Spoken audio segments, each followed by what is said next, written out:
Rádio Piauí. Olá, está começando mais um Foro de Teresina. Eu sou Fernando de Barros e Silva, diretor de redação da revista Piauí, e toda semana eu converso sobre o que é notícia no Brasil com o editor do site José Roberto de Toledo.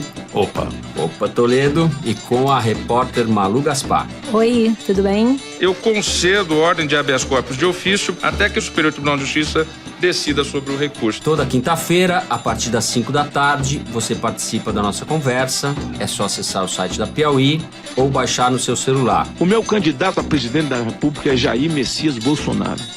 Sou cabo eleitoral dele. Nós estamos nos podcasts do iTunes, no SoundCloud, no Stitcher, no YouTube e agora também no Spotify.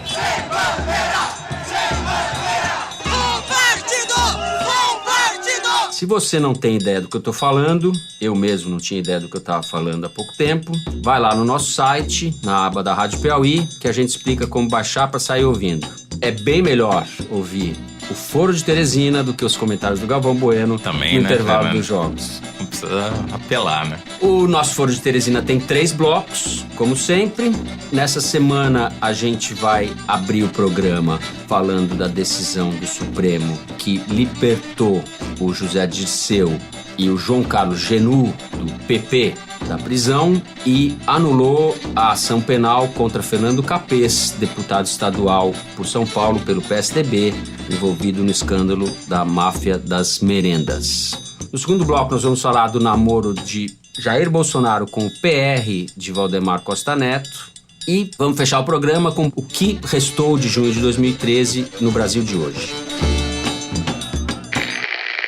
Bem, enquanto Lionel Messi fazia um gol histórico ontem contra a Nigéria, nós estamos gravando quarta-feira de manhã, antes do Jogo do Brasil. A segunda turma do STF também fazia sua arte. Por decisão da trinca Gilmar Mendes, Ricardo Lewandowski e Dias Toffoli, que estão em rota de colisão, estão numa queda de braço com a Lava Jato. São decisões que fragilizam muito a imagem do Supremo, apontam para uma desmoralização da justiça, não é isso, Malu? Quando eu vi a sequência de decisões que foram tomadas ontem pela segunda turma, eu me lembrei de um comentário que eu li no final de semana no Twitter. O direito constitucional de hoje, quem não está confuso, está mal informado. Se fosse um comentário de um leigo, já seria pertinente, mas é um comentário de um doutor em direito pela PUC de São Paulo, que foi assessor do STF de assuntos internacionais, se chama Alexandre Freire. Bom, se esse sujeito está confuso, quem somos nós para nos julgarmos bem informados, né? Agora, o que é evidente no caso dessa decisão da segunda turma é que está havendo aí uma tentativa de reverter decisões que já foram tomadas no plenário. Por exemplo, as mais importantes de ontem foram as decisões que soltaram 2 pessoas que já foram condenadas em segunda instância. Está parecendo aquela situação do sujeito que perde no jogo, pega a bola e vai para outro campo jogar com as próprias regras, né? Você já teve uma discussão no Supremo Tribunal Federal sobre a segunda instância, 6-5. Isso foi novamente discutido na questão do habeas corpus do ex-presidente Lula. Também ficou o placar de 6-5. O próprio Gilmar Mendes, que era a favor da prisão em segunda instância, quando chegou na questão casuística aqui dos interesses dele, votou contra. Então, acho que assim, o preocupante, mais do que ser realmente uma tentativa de esvaziar a Lava Jato, que está bem evidente, e aí é esvaziar a Lava Jato, não é para favorecer só o PT, só o PMDB, só o PP, todo mundo aqui, o negócio foi ecumênico, né? Mais do que isso, o que preocupa é essa falta de segurança que a gente tem em relação às decisões do STF. Parece que a segunda turma, para usar uma metáfora futebolística, resolveu transformar a Constituição num jogo de várzea. O STF tem que assumir o seu papel e dizer para a população qual é realmente a regra que está valendo, né? Supostamente o STF é o guardião da Constituição, mas hoje em dia você tem uma turma que é pró-Lava Jato, que prende as pessoas, é considerada, lá internamente eles chamam de Câmara de Gás. Você tem uma segunda turma, que é essa aí, Lewandowski, Dias Toffoli e Gilmar Mendes, todos com conflitos de interesse, ignorando esses conflitos de interesse. Dias Toffoli foi assessor do Zé Dirceu, nomeado para o governo por interferência do Zé Dirceu. Gilmar Mendes soltou afilhado de casamento, soltou cliente da mulher dele. E é por causa disso que eles são conhecidos como Jardim do Éden. Você tem uma situação em que os réus da Lava Jato ficam torcendo para cair no Jardim do Éden, porque daí eles vão ser liberados. Peraí, isso aí não é uma disputa de quem é a favor, quem é contra a Lava Jato. Se a gente está aqui discutindo a questão da democracia, não tem nada pior para uma democracia do que você não saber quais são as regras que estão valendo. E eu acho que o STF ontem deu uma de Neymar, tá querendo enganar o juiz. Estamos no país da chicana? O Supremo é assim. Ele sempre foi assim e sempre será assim. Porque as ciências jurídicas só são ciência no nome, assim como a maioria das ciências humanas. É uma decisão política. Quando você tem maioria para um lado, decide de um jeito. Quando você tem maioria por outro, decide de outro jeito. Como é na Corte Americana, que você tem 5 juízes que são republicanos, 4 que são democratas, e eles votam de acordo com a sua orientação partidária. Quer dizer, eu acho que não tem muita novidade nisso. O que tem é que está ficando explícito, de um jeito que talvez nunca tenha sido tão explícito, né? Os conflitos de interesse que a Malu mencionou são evidentes. Quer dizer, no caso do Capês, por exemplo, o irmão dele, que é juiz, era juiz auxiliar no Supremo. Exatamente. No gabinete do Dias Toffoli. E ele escondeu isso ontem no meio da tarde. O sujeito estava entre os nomes... Você viu isso, né? Você deve ter visto, acho que o Estadão publicou. O sujeito estava na lista de funcionários do Capês até uma determinada hora. Quando ele julgou, o cara saiu da lista dos funcionários do Dias Toffoli. Até 8 de maio, até ontem, o cara era juiz auxiliar no gabinete. Aconteceu ali, né? Quer dizer, o que aconteceu? Eles deram um voto a favor do PT, ou 2, né? Um a favor do MDB, um do PP e outro do PSDB. Quer dizer, a frase do Jucá, que a gente sempre recorre a ela, que já virou um lugar comum insuportável... É isso, quer dizer, é um acordo político. Não é só uma questão política. Existem regras. Tem que ter um mínimo, um denominador comum. O que está acontecendo aqui é que eles estão jogando isso às favas. Acho que é só a questão política, ela existe, mas o Supremo Tribunal Federal não pode virar o Congresso. Então vamos chamar o Severino, o Cavalcante, aí mas eu quem acho compõe o Supremo? O Dias Toffoli foi advogado do PT, das campanhas do Lula, foi assessor do gabinete do Zé Dirceu, quando o Zé Dirceu era chefe da Casa Civil do governo Lula. O Gilmar foi o cara que coordenou a defesa do Collor no impeachment, foi advogado-geral da União no governo Fernando Henrique. As nomeações são políticas. Sim, é uma corte supostamente, política. Quando o cara chegar lá, ele tem a obrigação de zelar pela Quando o cara chegar Constituição. lá, ele não deixa então de vamos ser quem abolir ele o foi. Supremo e vamos dar tudo pro Congresso decidir. Não Não pode isso, ser assim. eu só tô tentando ser realista.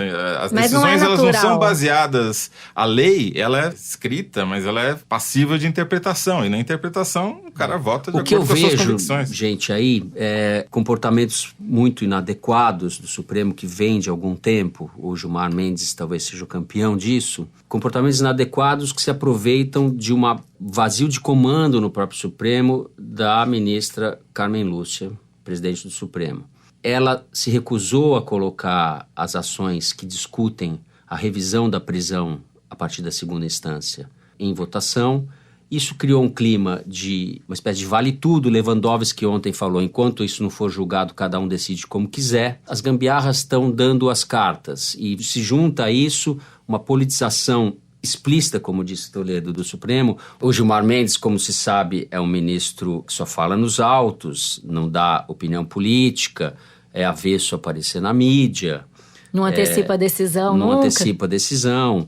Ou seja, ele é um juiz de comportamento exemplar. Aliás, me chamou a atenção ontem na edição do Jornal Nacional que o Gilmar é o único ministro que não aparece falando. Curioso, né? Porque, em geral, é o quem mais fala. Muito bem né? observado. Estávamos na redação da Piauí, vendo a edição do Jornal Nacional. O Gilmar Mendes, que provavelmente é o artífice dessas decisões todas, não apareceu na edição. Quem deu as caras para bater foi o Dias Toffoli, um gaguejante Dias Toffoli, que se irritou contra o Fachin, que parecia a única pessoa sensata ali. Embora tenha feito a sua própria gambiarra, que foi jogar o caso do Lula para o plenário. Bom, Dias a gente Toffoli não que sabe... dá aula na faculdade do Gilmar. Não, acho assim, eu não me julgo capaz de argumentar nem contra nem a favor a decisão tomada pelo Fachin, muito menos pela do Dias Toffoli. Provavelmente, se você sentar com um especialista em direito constitucional, ele vai conseguir produzir uma justificativa para a decisão do Dias Toffoli e uma justificativa para a decisão do Fachin.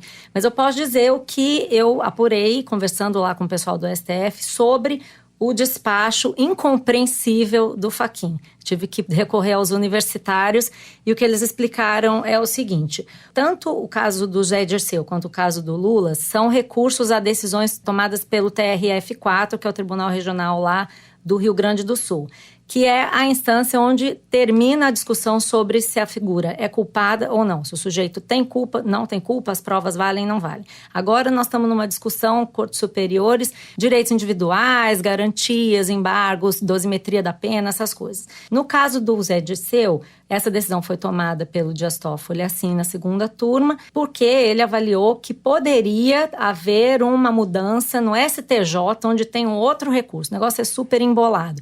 Mas no caso do Lula, o Fachin invocou a questão da lei eleitoral. Qualquer decisão sobre o Lula, segundo diz o despacho hermético, pode ter interferência sobre a inelegibilidade do Lula. Ele argumenta ali que a lei da ficha limpa tem que ser considerada em qualquer julgamento sobre se ele vai ser solto, se ele não vai, se ele vai... E aí ele encaminhou para o plenário, porque segundo a lei da ficha limpa, essas questões têm que ser julgadas no plenário do STF. E aí, então, tem um efeito interessante em relação a isso, para o qual uma parte das pessoas não está tentando, mas o PT já tentou e ficou preocupado, é que, assim como o Dias Toffoli deu um habeas corpus que o Zé Dirceu não tinha pedido, o plenário do STF pode vir avaliar uma coisa que a defesa do Lula não queria agora, que é sobre se ele é ou não inelegível. Então, pode acontecer no dia 15 de agosto, já que está se avaliando a questão da inelegibilidade, que o STF diga assim, então, não vamos soltar, que é o mais provável, vai ficar preso e está inelegível. Isso desmonta toda a estratégia do PT de levar a questão sobre se ele é ou não candidato até setembro. E ficaria muito mais claro o cenário eleitoral, porque eu o acho PT ia ter que parar né? com essa farsa de ter um candidato que está preso que não vai ser candidato. É bom. Agora, só fechando aí a questão da STF, um comentário que eu queria fazer, que é legal a gente ficar atento, é que dia 12 de setembro, essa segunda turma vai deixar de ser o que ela é.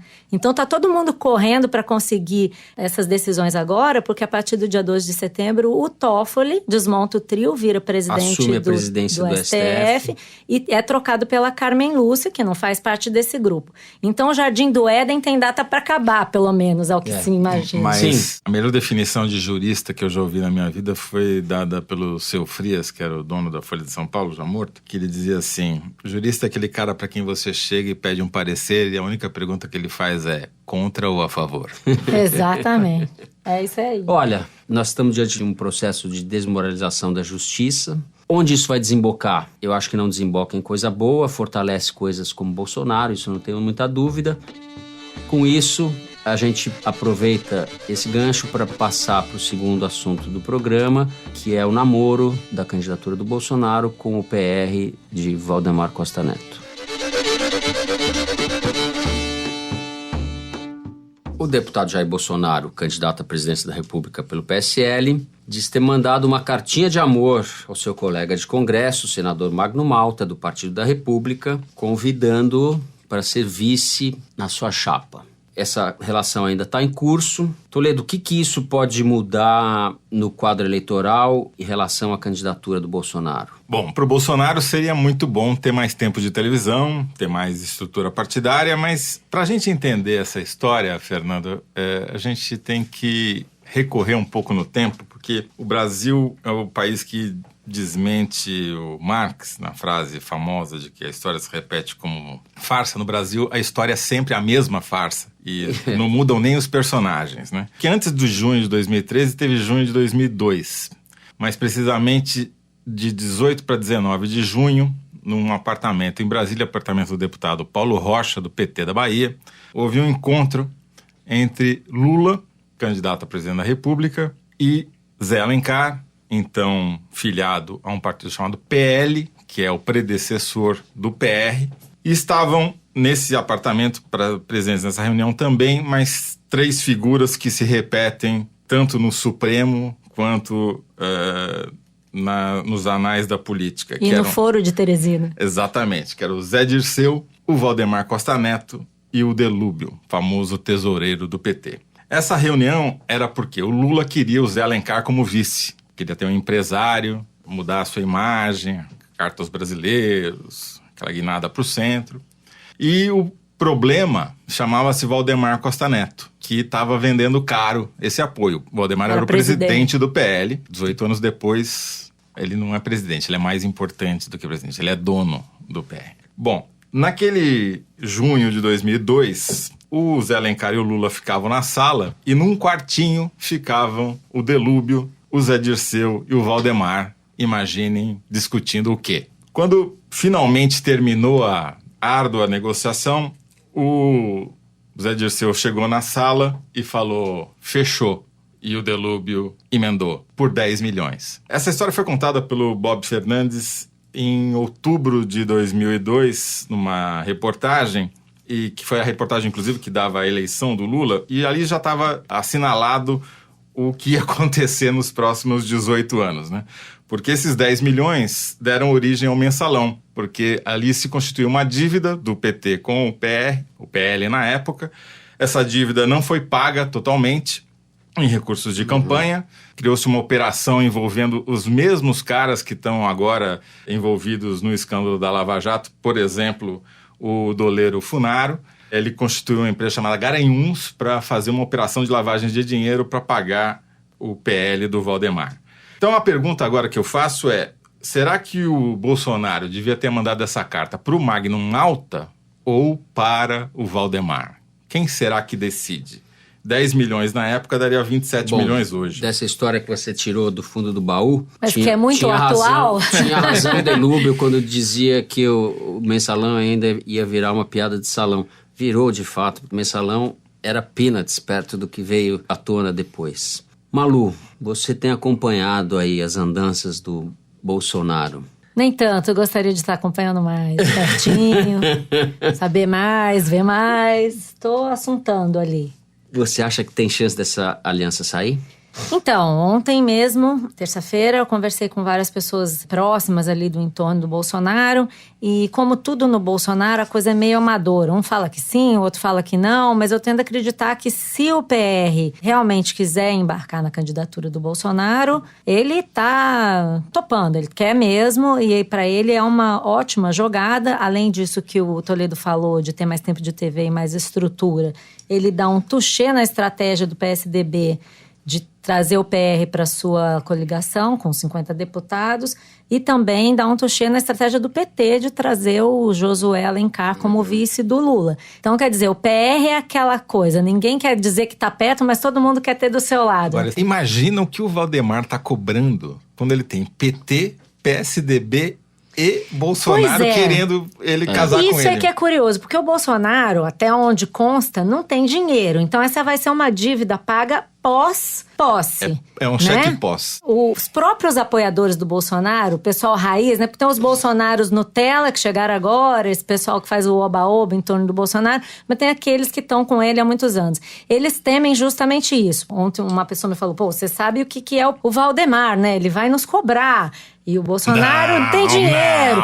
Então eu não sei. Isso. Eu acho que eles temem isso. Por outro lado, é uma coisa muito atraente pro Bolsonaro ter um vice que não é só do PR. O Magno Malta é evangélico. Sim. Traz junto o público evangélico. Então é uma super jogada. Ele vai parar de falar que ele é um outsider. Vamos combinar. Não tem nada mais insider no sistema político hoje do que o PR, o Valdemar Costa Neto. Agora, essa questão do outsider, eu acho que a gente tem que tentar esclarecer, porque isso se espalhou como se fosse uma verdade, ele se vende como outsider. Bolsonaro é um político profissional, ele está desde 88 na política, mas ele tem 7 mandatos. De ser um capitão que não fala a linguagem dos políticos, que não... Sim, a família dele inteira, os 3 filhos, o filho dele, Flávio, é deputado estadual pelo Rio de Janeiro, o filho mais novo, Carlos, é vereador pelo Rio de Janeiro e o Eduardo é deputado federal. Ou seja, eles estão nas três mulher vai ser candidata a Bolsonaro. Ele não tem nada mais insider. O Bolsonaro é um político convencional de extrema direita. Ele é só meio do B, né? É um cara meio menor no cenário que ganhou essa relevância. Mas como a gente já falou... tosco, etc. Ele é um político de carreira. Mas a gente falou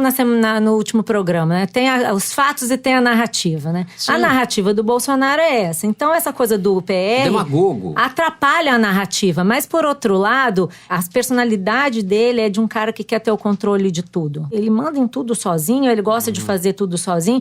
Aí ele vai ter que se submeter a instâncias às quais ele não está acostumado. Então, eu acho que isso também deve estar pesando. Mas o fato é o seguinte, para ganhar a eleição, não é o Bolsonaro, é o Lula, é o Ciro, é a Marina. Todos eles vão fazer o que for preciso para ganhar a eleição. E o Bolsonaro está nessa jogada. Se ele conseguir, os apoiadores do Bolsonaro avaliam que essa questão que a gente está falando aqui, do outsider e tal, é uma questão menor, porque isso vai ser colocado pela mídia tradicional, que os eleitores do Bolsonaro abominam. O negócio deles é rede social e tal, e nessas redes se produz o discurso que se quer. Então eles falam assim, esse negócio de outsider, quem está preocupado com isso são vocês, jornalistas, formadores de opinião, gente que não vota no Bolsonaro. Então, no cômputo geral, se ele realmente fechar essa aliança com o PR, tende a ser bom para ele, pelo menos no curto prazo na eleição. Agora, se vai ser bom depois, a gente vai ter que ver, né? Porque ele vai quebrar o pau com todo mundo, vai ser aquela coisa... Eu posso estar enganado, mas eu tenho a impressão que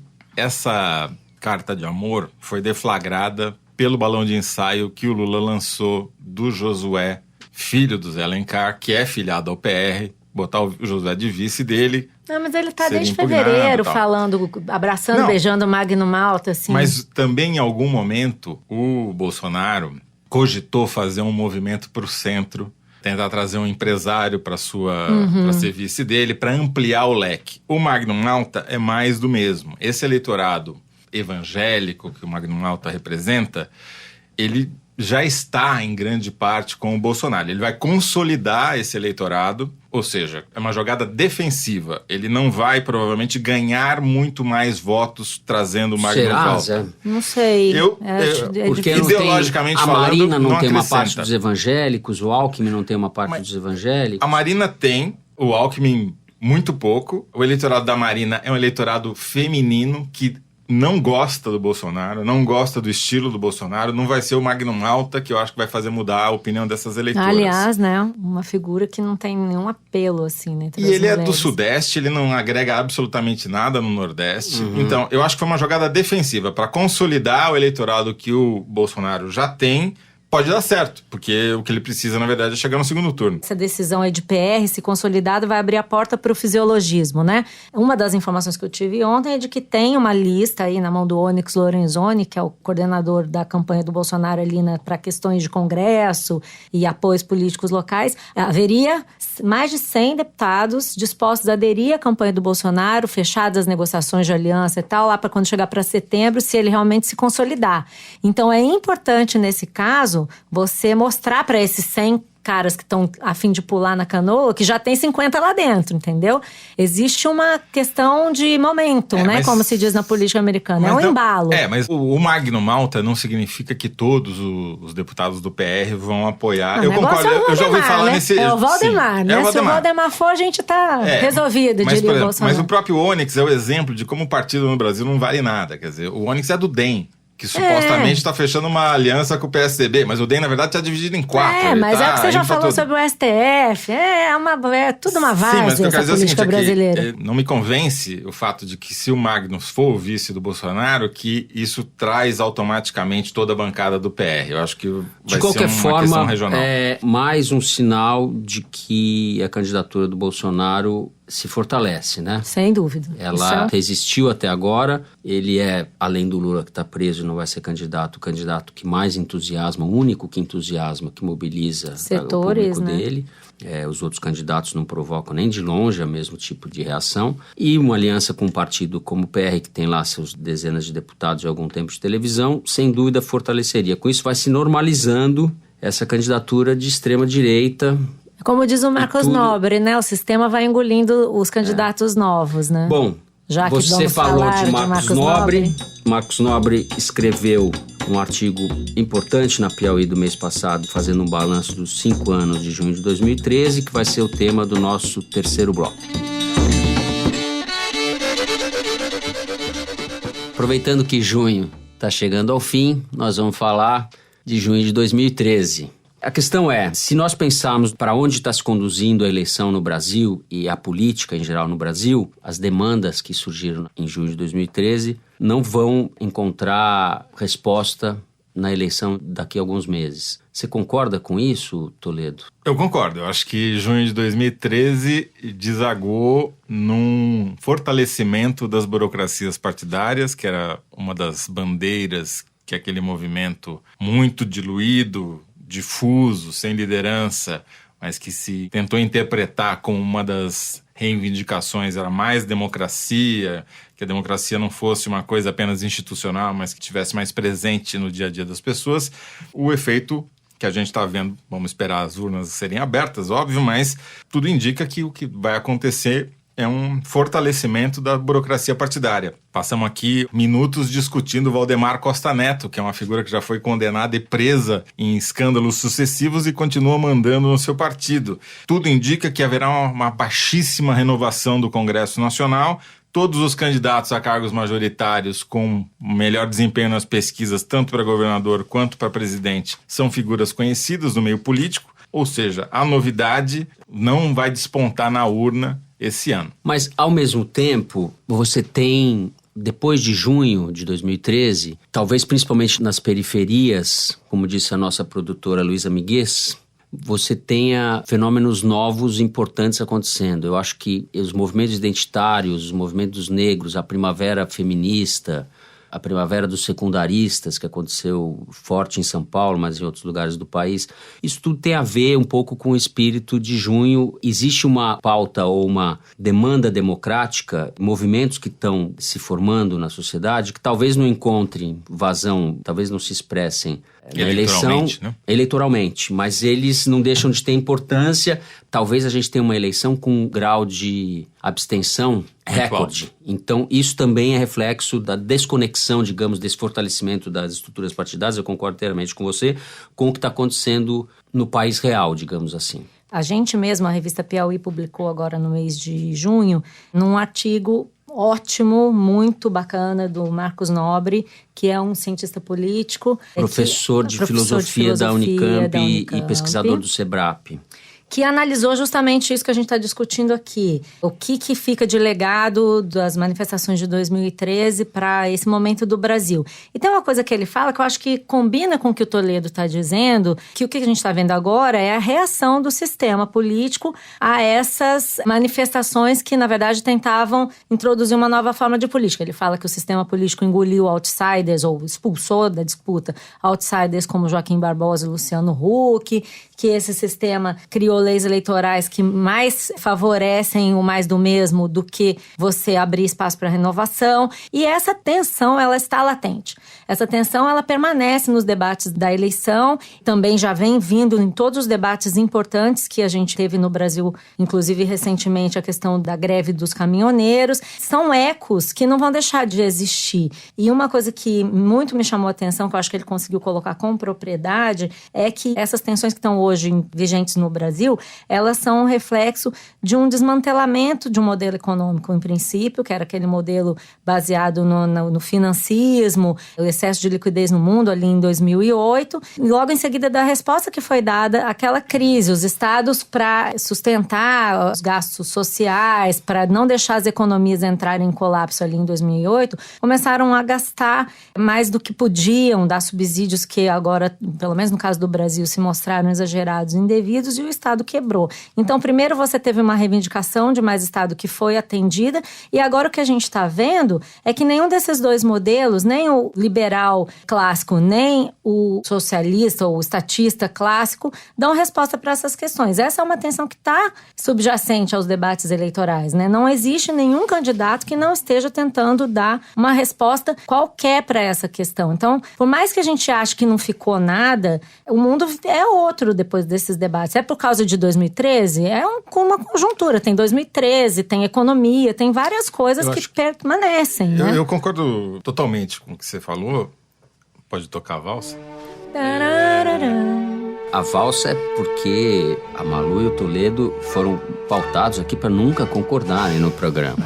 Eu não precisaria pautar. Na verdade, nossa concordância é um ato de rebeldia. Eu quero revelar que eu sou obrigado a discordar da Malu por ordens superiores, não é questão ideológica. Meu ponto é que 2013 não é, na minha opinião, ele não é origem. Ele é parte de um processo anterior que vem.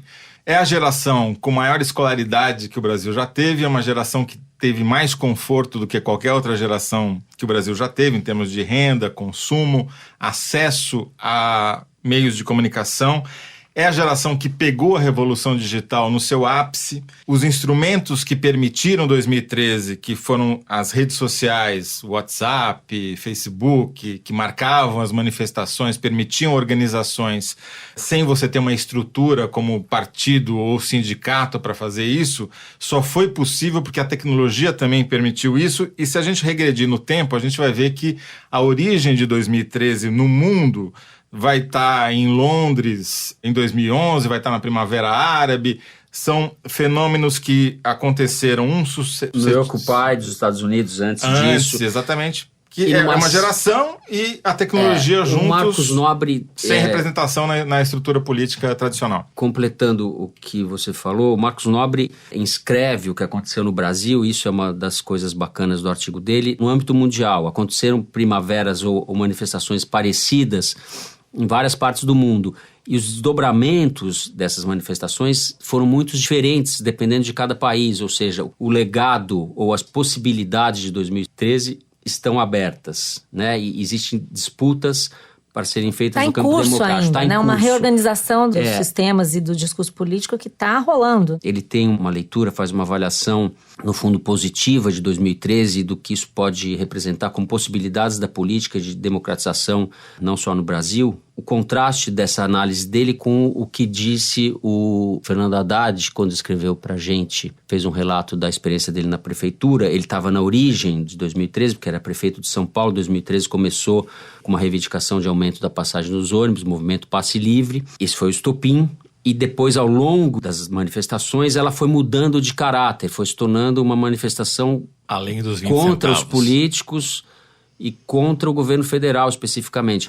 O que o Haddad fala? Que esses movimentos nascem de uma esquerda que é anti-estatal, que é meio um anarquismo, neo-anarquista charmosa, como ele fala, que mantém distância dos governos e das instâncias de representação política em geral, gente que não quer se institucionalizar, não quer se candidatar. E que essa forma foi meio capturada por movimentos de direita ou liberais ou conservadores. Isso é controverso, né? Isso talvez naquele momento, mas já mudou tanto. Mas esses movimentos ou antipetistas, mais à direita, como o MBL, o Vem Pra Rua, sim, seja, tantos outros. Mas eles nascem também de 2013. Sim, 2015 é fruto de 2013. Né? Isso leva o Haddad a fazer uma leitura bastante negativa do saldo de 2013. Ele fala, da perspectiva dele, claro, sem 2013 não haveria impeachment da Dilma. Ele tem uma certa razão na medida que teve uma consequência. Vamos lembrar que foi a maior perda de popularidade na história de todas as repúblicas, um presidente sair de 62 para 30 em 15 dias de aprovação. Não tem nada parecido em lugar nenhum. E isso é que solapou a base, digamos, de apoio popular do PT, que foi desembocar em 2015 nas manifestações e no impeachment, enfim, todo o processo que veio depois. Agora, eu acho que é ingênuo do Haddad ele colocar isso na conta de um movimento anarquista, digamos assim, horizontal, sem liderança, porque, historicamente, todos esses movimentos horizontais, sem liderança e sem pauta clara, acabam sendo capturados, de alguma maneira, pelos instrumentos do Estado, seja da repressão, porque no meio dos black blocs, ninguém tem dúvida, tem um monte de P2, né, que são os agentes infiltrados da Polícia Militar, que vão lá para criar confusão. E isso é mais fácil quando você não tem uma cara no movimento, não tem uma pauta definida. Agora, o que eu acho que precisa ser feita uma autocrítica também pelo Haddad, especialmente, mas também pelo PT, é que a eleição na qual ele foi eleito era uma eleição cuja principal pauta era transporte. O candidato que liderava as pesquisas, o Celso Russomano, candidato a prefeito de São Paulo, ele perdeu, despencou nas pesquisas e não foi nem para o segundo turno, porque ele falou uma bobagem sobre passagem de ônibus. Falou que quem morava mais longe tinha que pagar mais caro e acabou a candidatura dele ali. Quer dizer, é evidente que o tema do transporte não é um tema do anarquista gourmet. Ele é um tema de preocupação da periferia da cidade. E faltou sensibilidade para o Haddad, como prefeito recém-eleito, de entender que aqueles 20 centavos eram muito mais do que 20 centavos. Deu o aumento e foi para a Europa. Extrapolando para a questão nacional, a Dilma também perdeu popularidade porque ela se elegeu com uma plataforma e quando chegou no poder ela executou outra, oposta. a isso. Mas isso também, do nosso ponto de vista agora, olhando para 2018, eu acho que a coisa já se provou muito mais ampla, né? Acho que a greve dos caminhoneiros deixou claro que não acabou. Eu acho muito diferente. A greve dos caminhoneiros é um movimento que se aproveita de um governo extremamente fraco para chantagear esse governo, uma greve de uma categoria que sabe também, que pode transtornar e inviabilizar o funcionamento do país.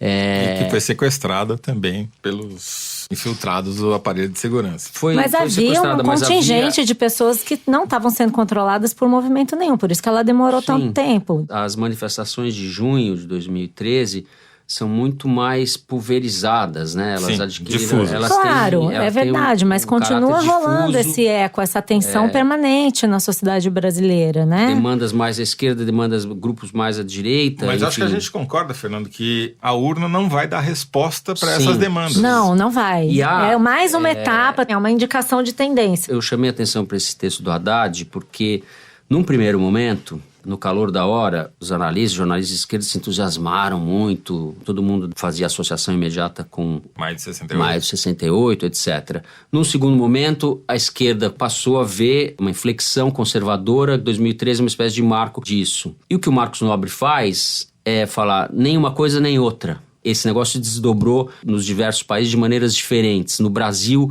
é a geração que surge conectada à internet, fruto também do acesso à universidade nos anos Lula, levou com que movimentos da periferia alcançassem um grau de organização e de consciência e de reivindicação que não tem muita volta, eu acho. E que é super importante. Isso não tem mais volta. A Sim. gente não sabe como isso vai conflitar com a incapacidade do país de responder essas demandas. Mas esses grupos vieram para ficar e ainda bem. Mas teve uma comparação. A novidade está na galera da isso periferia, que eu queria falar. Não na juventude de classe média, nos grupos a que nós pertencemos. Eu acho que a novidade está na Marielle, justamente. Só para completar isso que você está falando, porque 68 deixou como legado uma pauta comportamental, uma mudança de costumes, uma mudança de valores que se perpetuaram para várias gerações. Eu acho que no Brasil, essa mudança que houve em 2013 vai ter um efeito semelhante, porque você está vendo esses grupos da periferia, as Marielles, mas são mulheres, são negros, tem uma discussão de comportamento sexual, de atitudes importante. Isso é muito relevante, porque são jovens, são pessoas de 18, 19 anos que estão constituindo redes e movimentos muito diferentes dos tradicionais, e isso não tem um efeito no sistema político agora, mas vai ter um efeito no discurso dos candidatos. Já tem, né? O surgimento de um fenômeno como o Bolsonaro, de certa forma, é uma contraposição nesse sentido do discurso. Em junho de 2019 a gente vai estar discutindo, não? É uma coisa geracional. Ao mesmo tempo em que a gente vê o crescimento, a consolidação dos evangélicos do Brasilzão conservador. Uma sofisticação. E da incapacidade do país de promover a inclusão e tratar... Trouxe mais complexidade a essa discussão. Acho que essa é uma coisa mais de longo prazo, mas ela não é desprezível, pelo contrário, é super importante, vai fazer muita diferença na vida dos nossos filhos. O Marcos Nobre também fala da incapacidade fiscal e do pacto geracional era o meu filho vai viver melhor do que eu vivi. As promessas que são feitas para a próxima geração. E isso agora está em xeque. No momento não tem promessa alguma, né? Ninguém tem a menor ideia do que vai ser o futuro. No momento que as né? reivindicações ficam mais presentes, que as pessoas têm mais consciência da desigualdade e da brutalidade brasileira, digamos assim, ao mesmo tempo o Estado não tem condições de atender essas demandas. Então a gente tem um cenário... Não tem resposta, ninguém sabe qual é a resposta. E tem uma mudança que é difícil a gente analisar enquanto ela ocorre, porque a gente é parte dela, que é essa mudança tecnológica. Uma reportagem que a gente deu essa semana no site da Piauí, escrito pela Yasmin Santos, que é fruto dessa geração, que é o seguinte: na eleição passada, de 2014, apenas 1/4 ou 1/5 dos eleitores tinham um smartphone, o que significa que só 1/5 dos eleitores tinham acesso às mídias sociais que permitiam esse tipo de articulação descentralizada. Agora, em 2017, o dado que a gente deu com exclusividade de pesquisa da Pew Research é que chegou a 58%. 53% são 86 milhões de pessoas. Isso muda completamente o cenário. Isso que permite um Bolsonaro ter uma ligação direta com o seu eleitorado sem passar por nenhuma instituição. É o que o Trump faz muito bem nos Estados Unidos, passando por cima das estruturas tradicionais partidárias, indo direto no eleitor. Isso vai mudar a política, já está mudando a política. Torna já muito mais interessante, né? E mais muito difícil da gente previsível. analisar, mas é muito mais interessante. É isto. Bom, com isso nós chegamos ao fim do terceiro bloco do programa e também ao esperado momento Kinder Ovo. Toda semana a nossa produção nos brinda com um clipe de áudio surpresa.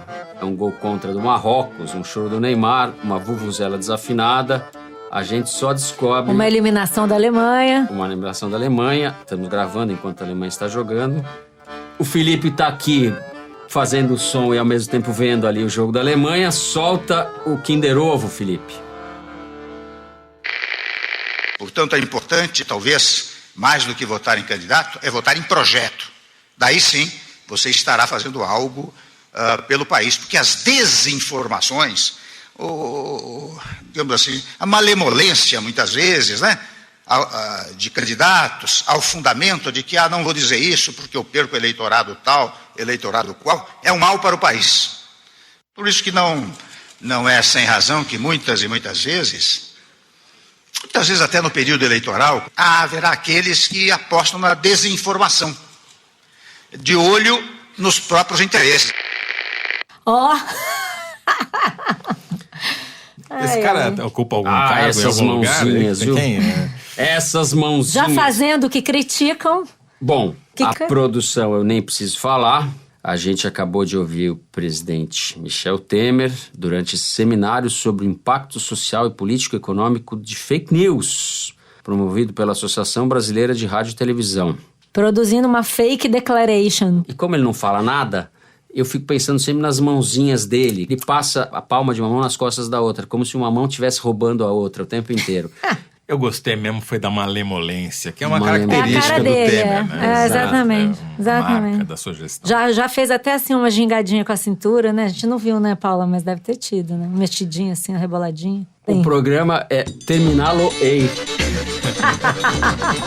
Com essa declaração.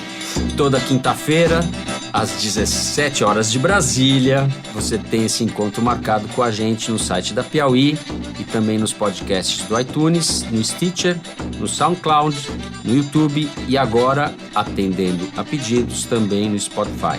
Corre lá para o nosso site que a gente te dá um passo a passo de como baixar no seu celular. Além do nosso querido foro privilegiado, você pode acompanhar os outros programas da Rádio Piauí. São muito melhores, inclusive. Muito melhores. Ontem foi ao ar o terceiro episódio do Tudo que Você Não Quer e Não Precisa Saber sobre a Copa, Que é hilário. apresentado pelo João Moreira Salles, que ele conversa com a Flora Thompson Devô, com Alexandre Gontijo e com o João Brise. Eu mesmo estou torcendo para algum time nanico da zebra e continuar na Copa, para que eles continuem o programa e que a gente possa ouvir. Na segunda agora, dia 2 de julho, vai ao ar o terceiro episódio do Maria Vai com as Outras, o programa quinzenal sobre mulher e mercado de trabalho, apresentado pela Branca Viana. No clima da Copa, o programa vai ser sobre mulheres no esporte e a Branca conversou com uma repórter esportiva e uma jogadora de rugby. São duas entrevistas bem legais, assina lá para não perder. O Foro de Teresina é dirigido pela Paula Scarpim, com produção da Luísa Miguez e do Luiz de Maza. Nós gravamos no estúdio da Rádio Batuta, no Instituto Moreira Salles. A edição é do Felipe de Castro e a finalização e mixagem é do João Jabassi. Nossa música tema é composta e tocada pelos piauienses Vânia Salles e Beto Boreno. Eu sou Fernando de Barros e Silva e me acompanham sempre nessa conversa a Malu Gaspar e o José Roberto de Toledo.